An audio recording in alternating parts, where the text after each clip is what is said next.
সংগ্রামী নেত্রী, যিনি আপসহীন নেত্রী ছিলেন গণতন্ত্রের জন্য, ফ্যাসিবাদ দূর করার জন্য, যিনি জেল খেটেছেন, যার উপর অনেক অত্যাচার হয়েছে, তার সমাধি এখানে।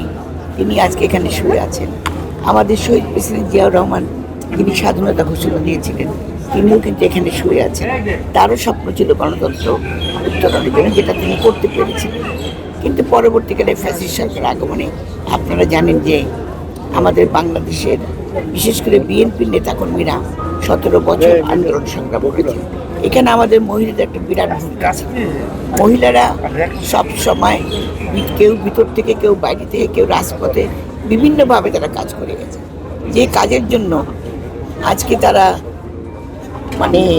বিভিন্ন জনে বিভিন্নভাবে প্রতিষ্ঠিত হয়েছে, অনেকে এমপি হয়েছে, অনেকে হয়তো আসতে পারেন না, কিন্তু তারপরেও তাদের জন্য দরজা খোলা। আমরা জানি আমাদের প্রধানমন্ত্রী, আমরা তাকে কৃতজ্ঞতা জানাই, আমরা তাকে ধন্যবাদ জানাই এই কারণে যে তিনি আজকে বাংলাদেশকে নতুনভাবে বাংলাদেশ গড়ে তোলার জন্য এবং বৈষম্য বিরোধী বাংলাদেশ গড়ে তোলার জন্য চেষ্টা করছেন। সেই চেষ্টায় এবং নারী ক্ষমতায়ন, শিশুদের জন্য কাজ করা, বিভিন্ন শ্রম অধিকার, শিশু অধিকার থেকে শুরু করে বিভিন্ন অধিকারের ক্ষেত্রে তিনি একাধারে কাজ করে যাচ্ছেন। তার পরিকল্পনা অনেক।